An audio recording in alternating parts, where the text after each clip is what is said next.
Eliza, you gotta keep it on the down low, babe, Brian said with those puppy dog eyes drilling into me. Let's just say you're a sales clerk or something chill like that, yeah? I could tell he was serious, but still, the request rang strange in my ears. A clerk? Brian, you've seen my business degree framed on the wall, right? Totally. He chuckled, scratching the back of his neck. But my mom's, she's special, you know? Don't want her making a fuss or something. I raised an eyebrow, but nodded. All right, for you, I'll be the world's best sales clerk, I said with a laugh, not realizing then that fabricating this tiny piece of my reality for his parents would unfold into something ugly and hard to handle. Soon enough, we rolled up to his folks' place. It was your typical suburbia, well, if every house looked like it could be on the cover of a homestyle mag, that is. Brian rang the bell, giving my hand a quick squeeze before the door swung open. And there she was, Linda, all coiffed hair and a smile that was a little too, let's just say she wouldn't have been out of place as a game show host. Well, look at you, she appraised as she ushered us in. Brian says you're in retail? I plastered on my best customer service smile.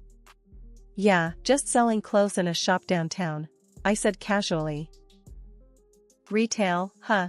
Linda eyed me up and down, her smile barely flinching, like she's heard better jokes at a funeral. I supposed you didn't feel like aiming higher? Brian shot me a play-along glance.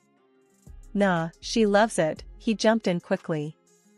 She loves it, Linda echoed, as if tasting the words. Right. Then she floated away, leaving a silence that felt like standing in a room after someone's just slammed a door. Later, when Linda went to powder her nose or count her coins or whatever, Brian found me in their living room, which was too clean, like no one really lived there. He had this I ate something bad look as he spilled the family tea. He told me all about Linda's thing for the slot machines, the way she borrows money faster than a bank can print it.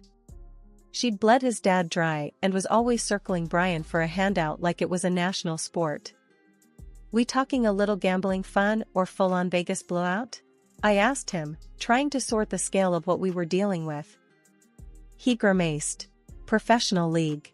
She's up to her eyeballs in it. If there's a machine with blinking lights, she's there, batting her eyelashes at it. The wedding, if you could even call it that, was as low frills as a diner breakfast. We figured why blow cash on just one day when we're aiming for a lifetime. Not that I had any illusions about Linda seeing eye to eye with me on that. In our backyard, dressed up but not overdone, Brian looked nervous but happy. I kept things as chill as I could, in jeans and a nice blouse, because why not? Linda, on the other hand, turned up looking like she just lost a bet, wearing a dress that screamed I would rather be anywhere but here. The rest of the shindig passed without much drama. Friends joked, the grill sizzled, and life felt almost normal for a hot second. Aunt Marcy was on music, hooking up an old boombox that squealed before it sang. Our first dance was to a song that skipped a few times, but Brian and I just laughed it off and kept on dancing. It wasn't until everyone had had their fill of burgers and cake that the real fun began. Linda dug in true Linda fashion, not on food, but us, again. She found me, her eyes a little glassy from the party favors. You know, Eliza, marrying into this family means you're part of the clan now. I nodded, that's usually how it goes. And clans stick together. You never know when one of us might be in a bind. That's what families do. Help each other. The not-so-subtle hint in her voice was thicker than the icing on our cheap but tasty cake. I caught on quick. Sure, families help, but we also just made it clear we're saving up for other stuff, remember? Her smile was a thin line. Just saying, a penny saved today might be a penny needed tomorrow. By any one of us. Brian swung by then, slinging an arm around me. And any penny we save is staying with us, for our future, isn't that right, babe? Nailed it, I said, high-fiving him. With arms linked, we wandered off, leaving Linda to stew in the middle of a party that was everything she didn't want.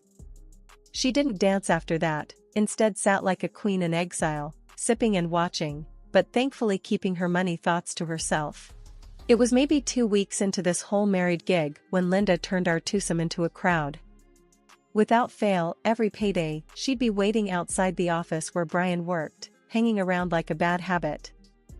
One of those afternoons, I swing by to take Brian out for lunch. And there she is, leaning on the hood of her car, tapping her foot like she's on stage keeping time for a rock band. We hadn't even made it back to our car when she met us halfway, her voice rising above the sounds of the city like a siren. "There you are.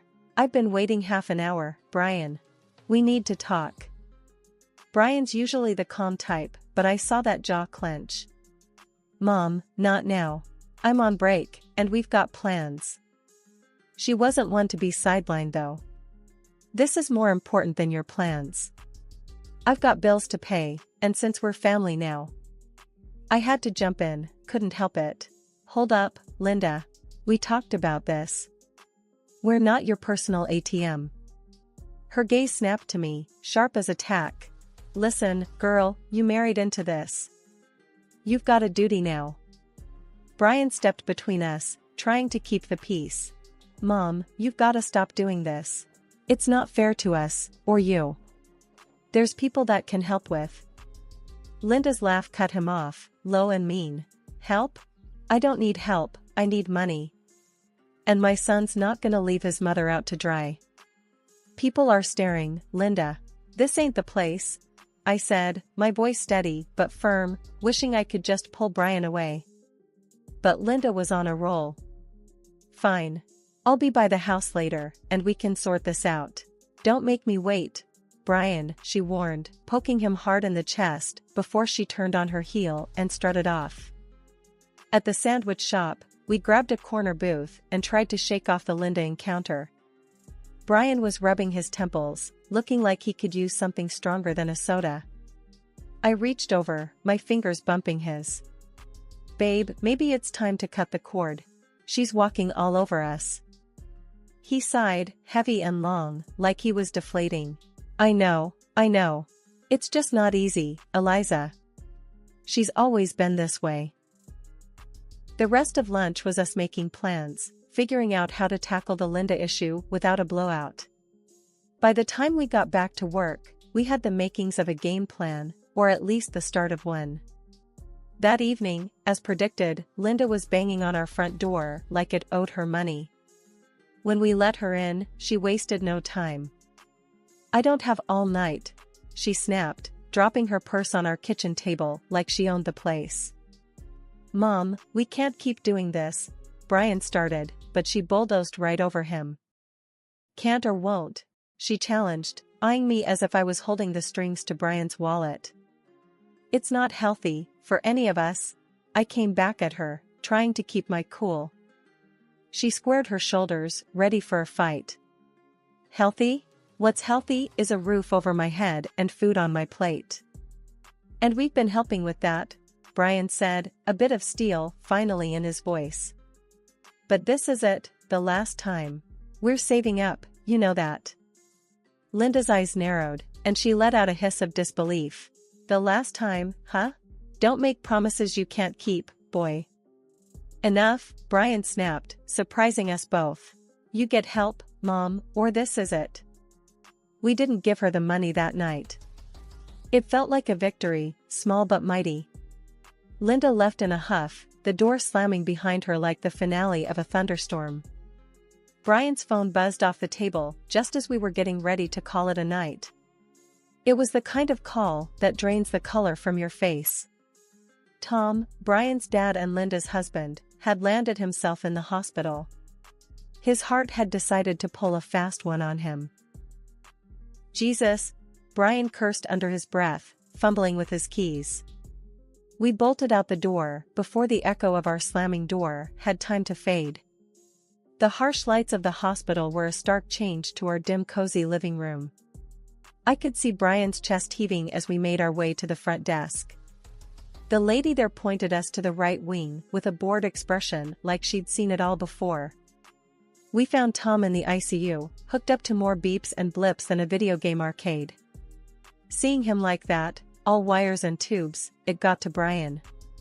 I saw his eyes water, his hands shake.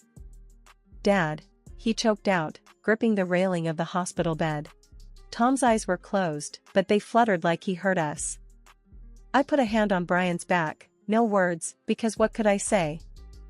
It's then, watching the rise and fall of Tom's chest, that Brian turns to me, his voice a low tremble. "Where's Mom?" Good question. I pull out my phone and gave Linda a call. No answer. So I tried again.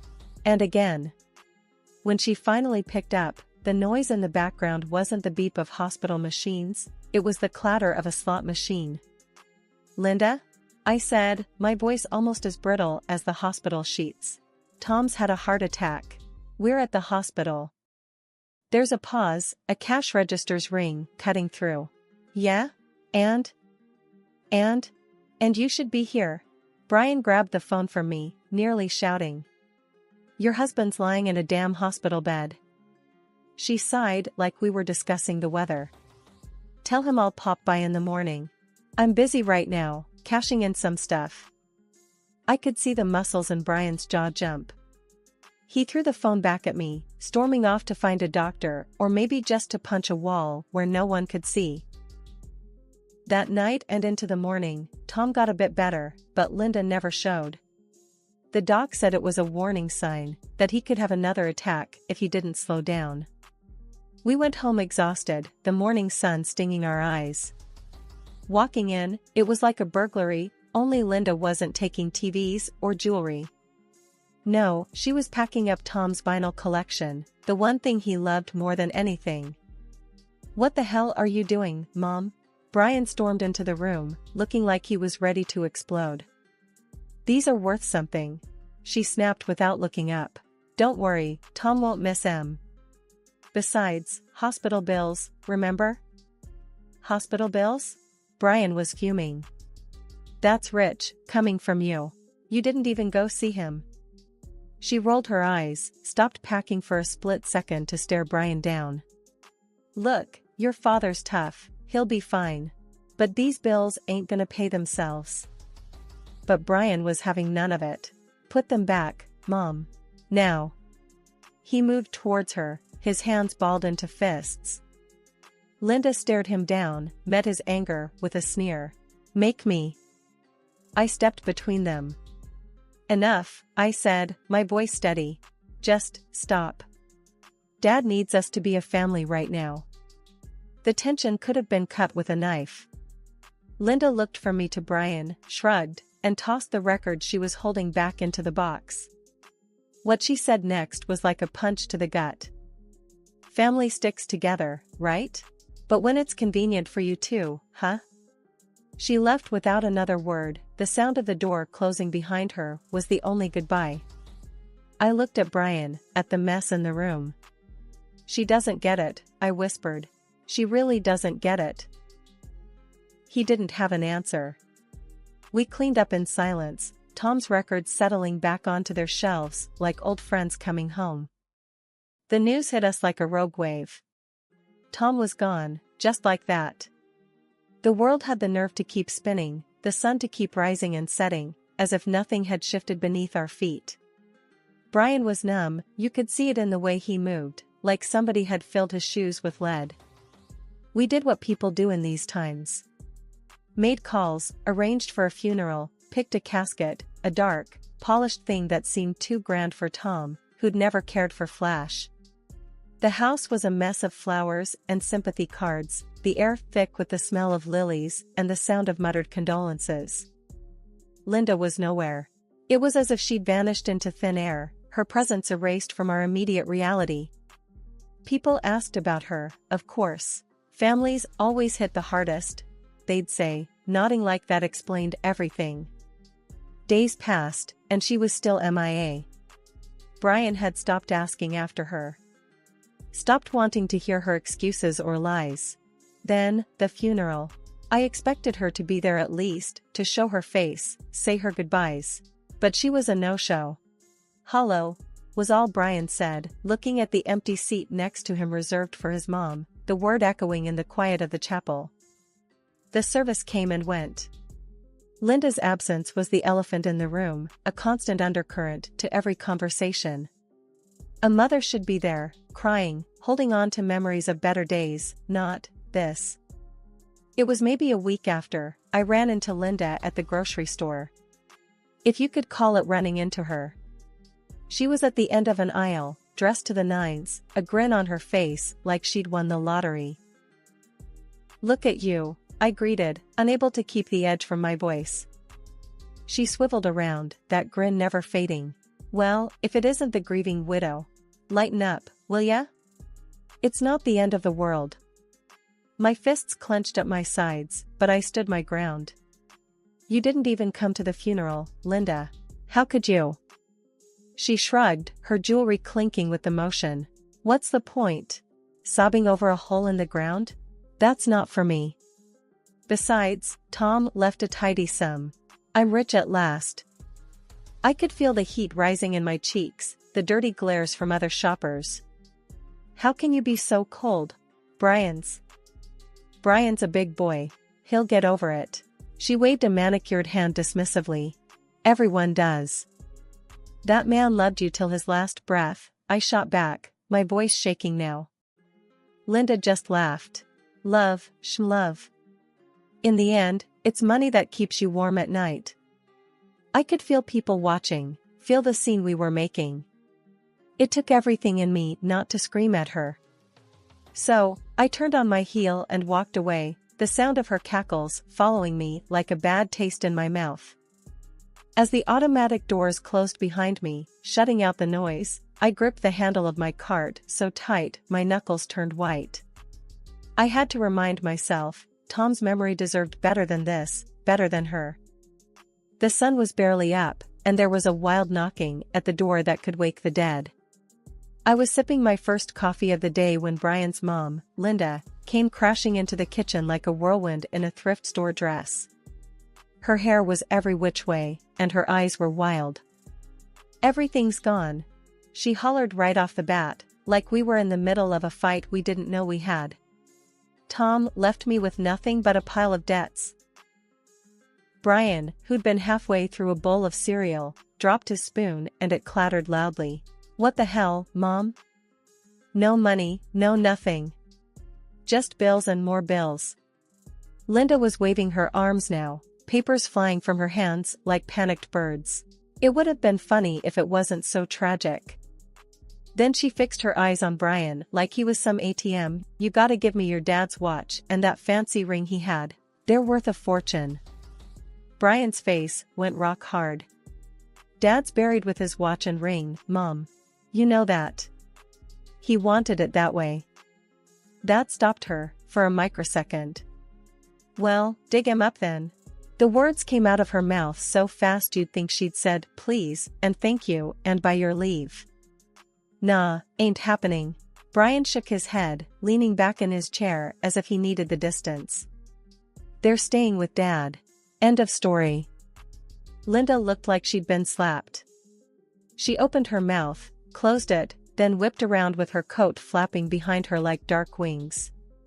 She was out the door before we could say another word. It wasn't even light out yet when the knock came. I knew it wasn't good. Cops don't do house calls at the crack of dawn to share a cup of joe. I was barely awake, struggling to make sense of the two uniforms and serious badges at my door. Brian stood behind me, boxers and bedhead, rubbing his eyes like he could wipe away this bad dream. "Brian and, sorry, ma'am, your name?" the taller one asked.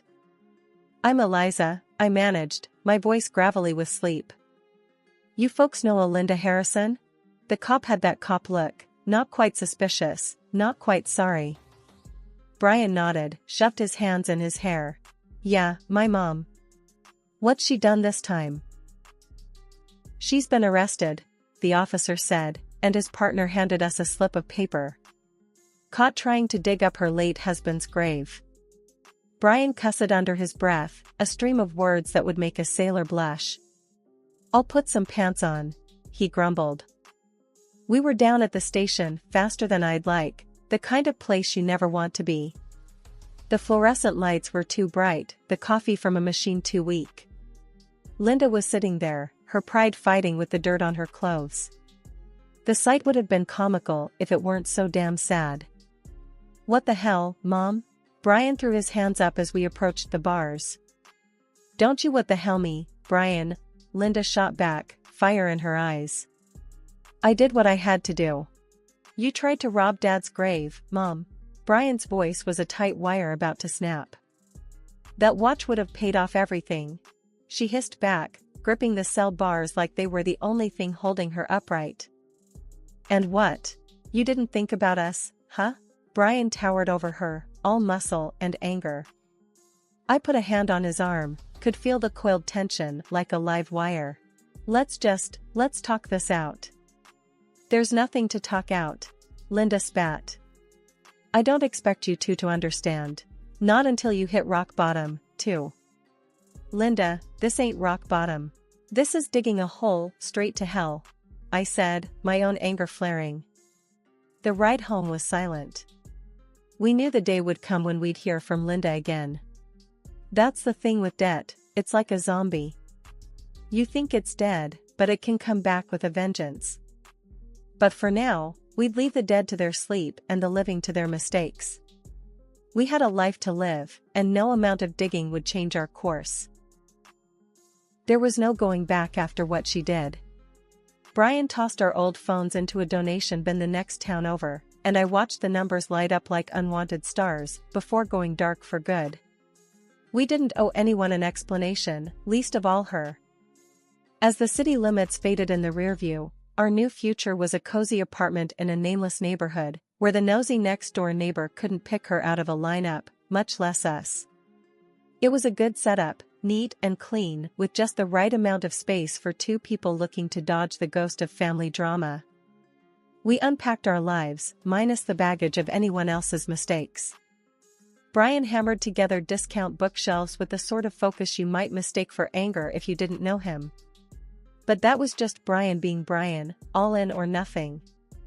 "I'm not thinking about her, you know," he said over the squeal of a stubborn screw. I nodded from where I sorted our collection of DVDs, comedy stacked separate from the action, a place for everything. "I know." We didn't talk about her after that. We didn't need to.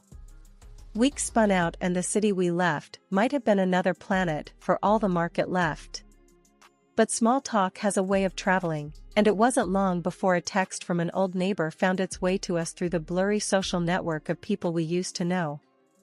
She'd gotten off with a suspended sentence and a wad of fines instead of jail time, now spending her days scanning groceries and chipping away at her mountain of debt. We heard she's living in a place with cracks in the walls and plumbing from the dark ages, but if she was looking for sympathy, she wouldn't find any here. Brian read the text over my shoulder and huffed out a laugh that almost sounded like relief. "Guess she's getting by, then," was all he said before going back to his new video game, thumbs tap dancing over the controller like it was just another day. And really, it was no more drama, just us and our quiet life. "Gets what she deserves," I muttered, deleting the text and blocking the number. "No loose ends." "Yeah," Brian agreed, pausing his game to look at me. "But that's her circus, not ours." We knew that somewhere out there she was still picking up the pieces, but we were too busy building something new to care.